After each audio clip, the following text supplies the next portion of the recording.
Olá, companheiros. É com muita alegria que nós estamos aqui novamente, dando sequência aos nossos estudos da nossa amada doutrina espírita e dando sequência ao projeto de dar continuidade ao trabalho proposto pela Casa Espírita Amor e Luz. Hoje o tema proposto é uma lei, um componente da lei das leis naturais chamada Lei de Liberdade, que está estudada no Livro dos Espíritos a partir da questão de número 825. Vamos inicialmente fazer a nossa prece, elevando o pensamento a Deus, nosso Pai, pedindo a Ele que abençoe o nosso trabalho e a nossa boa intenção, no sentido de traçarmos reflexões oportunas a todos nós, no tocante à nossa liberdade, às nossas possibilidades de escolhas frente à vida, e que possamos ser felizes nessas escolhas. Que a tua bondade, Jesus, fortaleça em todos nós o desejo de progredir, o desejo de valorizar a oportunidade dessa existência sagrada. Por todos os motivos, temos muito a vos agradecer, mas, sobretudo, pelos esclarecimentos tão límpidos, tão sólidos que a doutrina espírita nos concede. Que Deus, nosso Pai, nos fortaleça e nos mantenha sempre neste propósito renovador. Muito obrigado, Senhor, que assim seja. Lei de liberdade. Liberdade sempre fez parte dos anseios do homem em toda a sua trajetória. Embora nós vamos observar que em todas as épocas da humanidade também muitos tiveram a sua liberdade restrita através dos processos da escravização do ser humano, uns pelos outros, no tocante aos mais fortes, aos mais inteligentes, sempre coibindo o direito das pessoas de fazer escolhas e de ir e vir. A doutrina espírita vem nos dar o sentido, o tom adequado desses conceitos. Então, a questão de número 825 pergunta se o homem tem liberdade irrestrita nos seus atos. E os espíritos respondem que não, porque todo aquele que vive em sociedade não pode ter uma liberdade irrestrita, porque a nossa liberdade está condicionada à relação que temos com os nossos semelhantes. Ela estará condicionada ao direito do nosso próximo.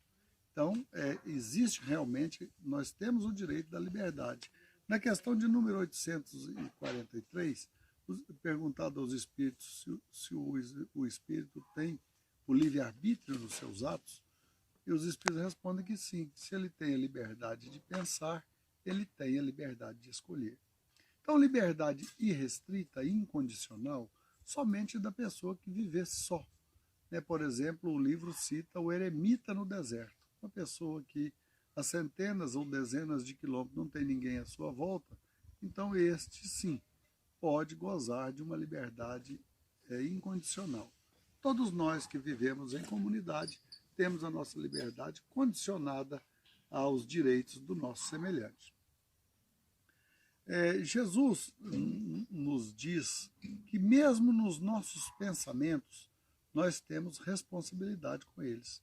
No Evangelho de Mateus, no capítulo 5, versículos 27 e 28, ele está dito desta maneira: ouviste o que foi dito aos antigos, não adulterarás. Eu, porém, vos digo, se olhardes para uma mulher com os olhos da cobiça, em seu coração já adulterou com ela. Quer dizer, então, que nem os nossos pensamentos estão totalmente livres, que mesmo os nossos mais escondidos pensamentos, nós temos responsabilidade com eles. É claro que a doutrina espírita nos esclarece que todo plano, ele se inicia num pensamento. Por isso a importância de manter uma certa vigilância, um certo controle da nossa capacidade de pensar. Porque atos altamente altruístas e atos que nos resvalam para situações vexatórias, todos se iniciam no pensamento. Então, nem o pensamento nós somos livres. E a doutrina espírita nos constrange a um tipo de liberdade responsável. Nós temos liberdade, mas nós precisamos saber que essa liberdade só é plena quando ela é ornada de responsabilidade, de compromisso. Então a doutrina nos dá o Espiritismo, Jesus nos dá a liberdade, mas ela é contornada pelo compromisso, pela responsabilidade. Quando Judas elaborou no seu coração o plano nefasto de trair Jesus, de entregar Jesus, Jesus permite que ele faça como ele planejou em seu coração, embora sabendo que as consequências seriam terríveis devido à sua escolha. Nós, às vezes, também escolhemos de maneira infeliz. Na passagem do filho pródigo, uma das belíssimas lições do Evangelho, quando o filho mais moço chega e pede ao pai a parte que lhe cabia na herança, provavelmente, ou com muita certeza, melhor dizendo, seu pai sabia que aquele direito de escolha, embora legítimo, poderia lhe acarretar sérios danos, sérias consequências, sérias dores, mas permitiu que ele fizesse a escolha. E o Espiritismo diz que quando escolhemos mal, também aprendemos, né, de uma forma mais doída, sofrida, dolorida, mas que também aprendemos. Então, por isso, Deus permite que a gente faça escolhas, mesmo tendo a certeza de que não seria a melhor opção, de que não seria o nosso melhor caminho. Então, sempre que nós escolhemos, precisamos estar atentos que nós estaremos assinando uma nota de responsabilidade das nossas escolhas. O livre-arbítrio, que é a liberdade de escolha, a doutrina espírita trouxe um banho de luz a respeito dessa questão. Se temos a liberdade de pensar, temos a liberdade de escolher. É bem verdade. Porém, a nossa capacidade de escolher, ela vai se tornando-se mais vigorosa, tornando-se mais positiva, mais real, à medida em que nós vamos nos elaborando, à medida que os nossos conceitos de ética, de moral, de responsabilidade se tornam maiores. Aí sim, Deus vai nos oferecendo opções cada dia mais fortes, mais responsáveis de fazer escolhas. É como na educação de uma criança que tem pouca possibilidade de escolher. À medida que ela se torna adolescente, já lhe é aberta alguma possibilidade de escolhas. E quando ela atinge a idade adulta, ela já pode definir aquilo que vai ser traçado em seu caminho. Então, dessa forma, a doutrina nos esclarece que o livre-arbítrio pertence a um direito inalienável de todos nós, mas ele vai se abrindo em possibilidades de crescimento e de abraçar responsabilidades maiores à medida em que nós vamos nos tornando mais conscientes, mais responsáveis, mais coerentes.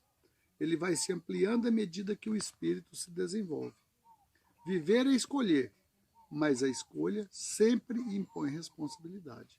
Então, toda vez que nós usamos o livre-arbítrio, nós precisamos estar atentos que nós estamos assinando uma nota de compromisso.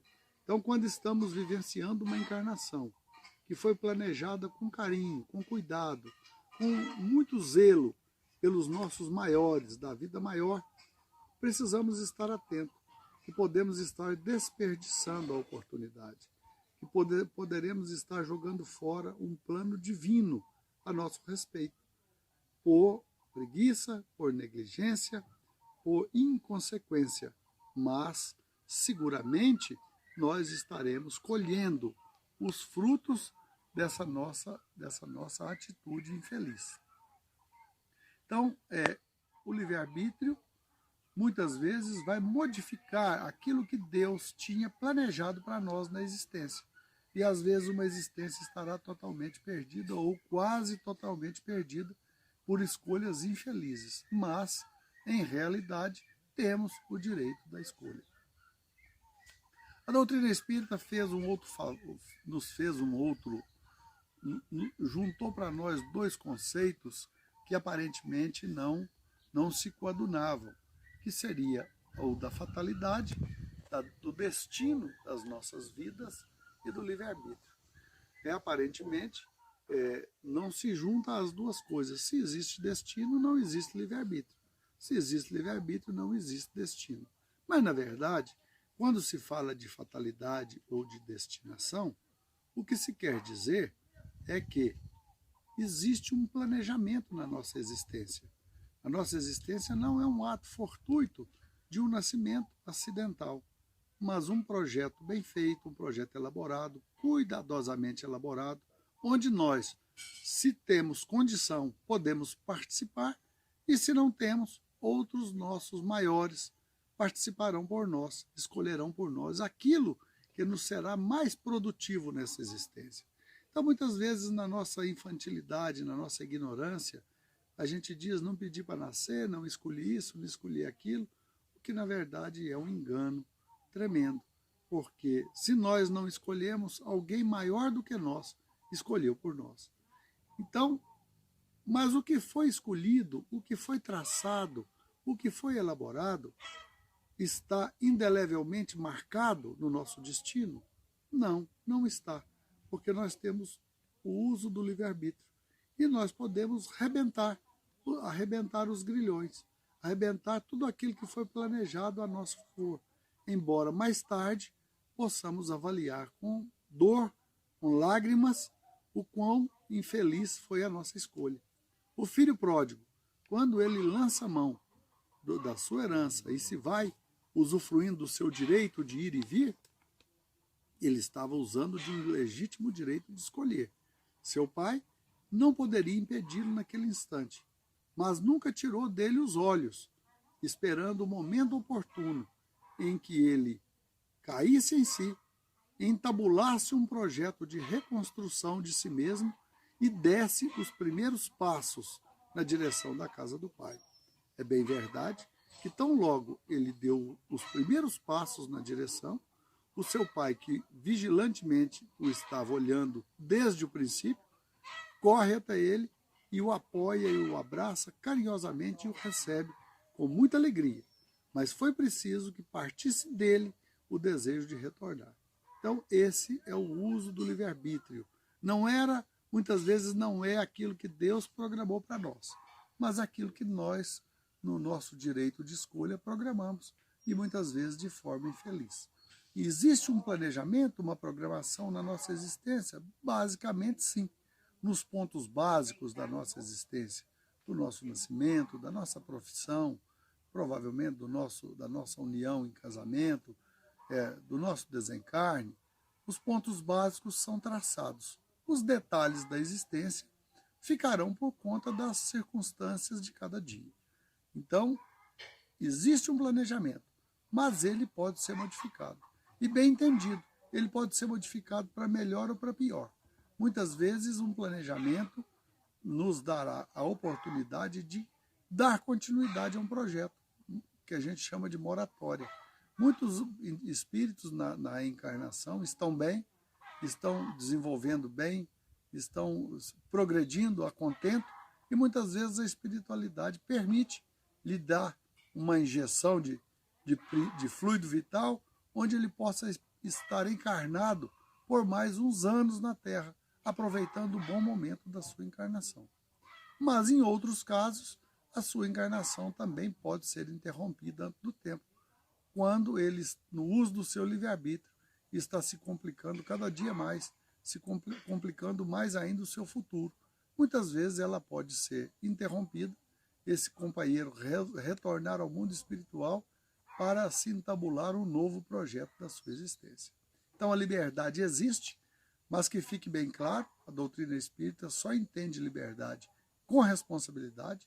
Tudo aquilo que nós fazemos, nós temos que responder pelos nossos atos. E dessa forma, nós vamos crescer e entender que quanto mais dilatar a nossa capacidade de compreensão da vida, mais liberdade de escolha consciente nós poderemos ter. Era o que tínhamos, né, nessa contribuição. Que Jesus nos abençoe, nos ampare.